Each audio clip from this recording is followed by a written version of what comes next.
Bonsoir à tous, bienvenue dans Séquentelou. L'actualité, c'est bien sûr le blocage des agriculteurs, mais aussi la loi immigration qui sera peut-être validée demain par le Conseil constitutionnel. Éric Ciotti, bonsoir. Ah, enfin, on va reparler d'immigration, ça va re-être mon moment de gloire. J'étais un peu nostalgique, je dois vous dire, cette période où j'étais au centre du jeu, où tout le monde me draguait, où j'avais l'impression d'être une jolie fille, ou une hôtesse au salon de l'auto. Ou une chèvre au salon de l'agriculture. Très amusant, bravo le mépris.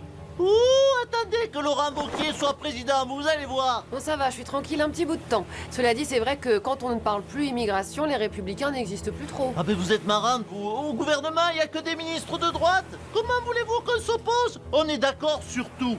Hein, le seul point de désaccord, c'est est-ce qu'on doit rembourser les Doliprane d'un sans-papier? Ah ben super. Hein, il faut qu'on tienne jusqu'en 2027 sur ce seul point de désaccord. Avouez que c'est pas facile. Ah bah oui, on vous croit. Emmanuel Macron dit que le gouvernement a laissé volontairement des mesures anticonstitutionnelles pour que les amendements de la droite soient retoqués et que vous verriez ça d'un bon œil. C'est pour les humilier? Moi? Vouloir humilier la droite? Non, mais citez-moi une fois où j'ai essayé de le faire. Bah tout le temps, en leur siphonnant toutes leurs stars par exemple. Oui, ok, c'est vrai que je m'amuse à ça. Mais je vous jure, ils ont pas besoin de moi. Ils savent très bien s'humilier tout seuls. Et vous voulez pas qu'on essaie de choper Copé, ce serait énorme. Ah oui, ça Ouais. très bien, ça, Ouais. ça peut être drôle, ça, oui, très bien. Rien les amuse.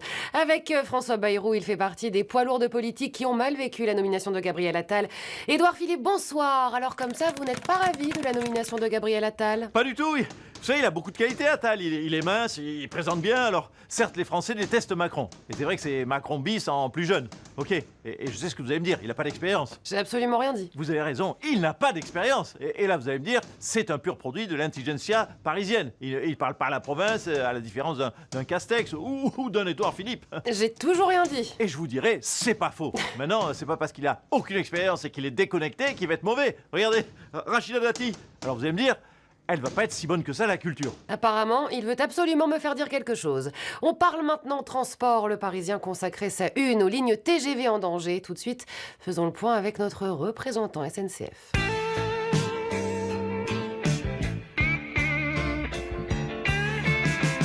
Monsieur Régis, bonsoir. Alors vous n'êtes pas en grève? Non, on bosse. On bosse à arrêter les trains. Plus de trains, plus de grève. Parce qu'on se réinvente, voilà. On végétalise. Comme ça, tout le monde est content. Bah non, supprimer des lignes de TGV, c'est un outil important d'aménagement du territoire, le train, enfin. Bah va vivre à Dijon alors, la vedette, hein, si t'aimes tant le Paris-Dijon que ça. Bah, ce sont des grandes villes quand même qui sont menacées. Metz, Nancy, Grenoble, Annecy, Reims, La Rochelle. Elles sont vraiment vides, ces lignes? Ah non, le Metz-Paris cartonne. Le Reims-Paris cartonne, toujours plein aussi. Le Dijon-Paris, impossible d'avoir des places. Non, globalement, pour se barrer de ces villes, il y a du monde. C'est dans l'autre sens que c'est vide. Quand tu t'es évadé d'Arras, tu veux plus y retourner. Mais arrêtez, c'est super, Barras. Bonne vanne. On fera pas mieux aujourd'hui, la vedette. Vive le Nord! On l'a appris hier, le film Anatomie d'une chute de Justine Triet a été nommé 5 fois aux Oscars. Pour en parler, la ministre de la Culture est notre invitée ce soir.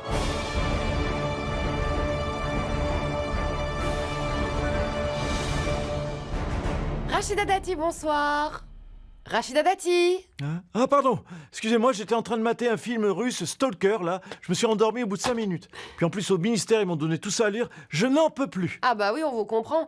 Mais on aimerait bien vous parler des 5 nominations d'Anatomie d'une chute aux Oscars. C'est une petite humiliation pour la France qui ne l'a même pas choisi pour représenter notre pays dans la catégorie meilleur film étranger. Ah oui.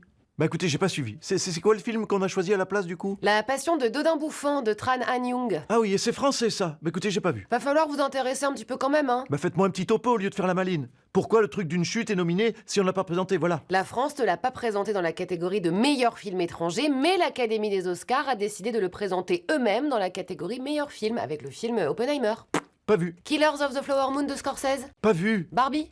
Barbie, je connais, ça oui. Hein. J'ai pas vu le film, mais des Barbie, ma fille en a plein. Avec des belles robes et des mini sacs à main Dior. On sent bien que ça va lui parler, le désert culturel. Nicolas Sarkozy, bonsoir. Si j'ai bien compris, tu veux un poste au gouvernement, c'est ça? Oui, c'est ça. Bon, écoute, je vais voir ce que je peux faire. Merci, Monsieur le Président. T'appelles Macron, tu vois ça avec lui. Monsieur Sarkozy, Rachida Dati à la culture, c'est votre idée? Ah oui, qu'est-ce qu'elle est culturée, Rachida. Dieu sait que j'aime liser, mais elle, vous savez quoi? C'est carrément un cran au-dessus de moi au niveau culturisation. Et c'est pas évident pourtant. Monsieur Régis, la SNCF a déjà commencé à limiter des lignes. La ville de Laval, par exemple, va bientôt en faire les frais. Et alors, ça te manquerait de plus pouvoir aller à Laval? Non. Alors ferme-la, comme la ligne qu'on va fermer. Non mais ça va cette nouvelle mode de me demander de la fermer tout le temps? Bon bah Eric Ciotti, le mot de la fin. Vous voulez faire un petit week-end en amoureux à Laval ou à Arras? Mais il faut profiter des trains tant qu'il y en a. Oh non, proposition retoquée, c'est pas constitutionnel. Allez, salut à tous. Dès que le vent soufflera, je repartira. Dès que les vents